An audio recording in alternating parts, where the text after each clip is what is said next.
By closing South Africa's coal plants ahead of schedule and investing in clean power alternatives for the people of South Africa, and supporting an equitable, inclusive transition in South Africa's coal sector, we're following through on the pledge the G7 partners made in Cornwall to accelerate the transition away from coal in developing countries.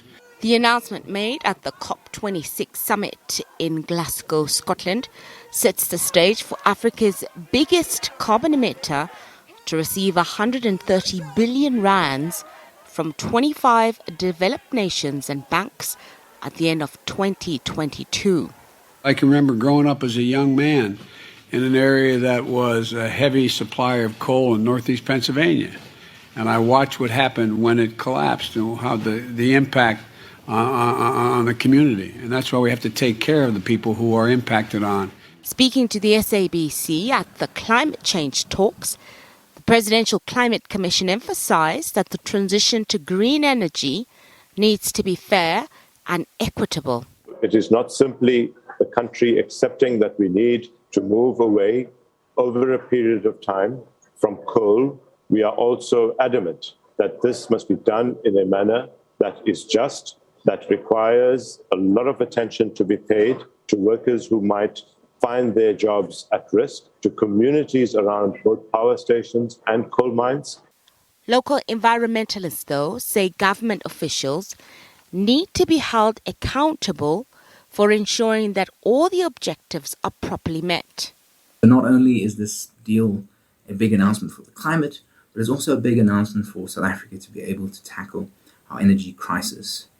At the heart of the load shedding energy crisis is a lack of sufficient supply of energy, as our aging, unreliable and polluting coal fleet is unable to give us the energy that we need.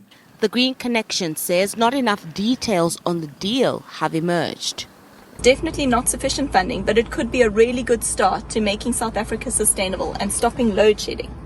Having said that, there are a number of questions and concerns that we have regarding this money. Firstly, will this money be in the form of concessional grants, or will it be loans that we have to pay back? If corruption comes into play and this money does not reach the people that needs the money the most, well, the energy the most, it will be disastrous, mainly because we're already suffering from energy poverty within this country, and this types of deal can actually help us assist us in actually providing energy for the poorer communities. The deal is aimed at accelerating South Africa's investments to renewables, as well as protecting coal workers and communities. But concerns have been raised by environmental groups on whether South African government officials will be able to use the funds effectively, transparently and honestly. Nozintombi Mia, SABC News, Johannesburg.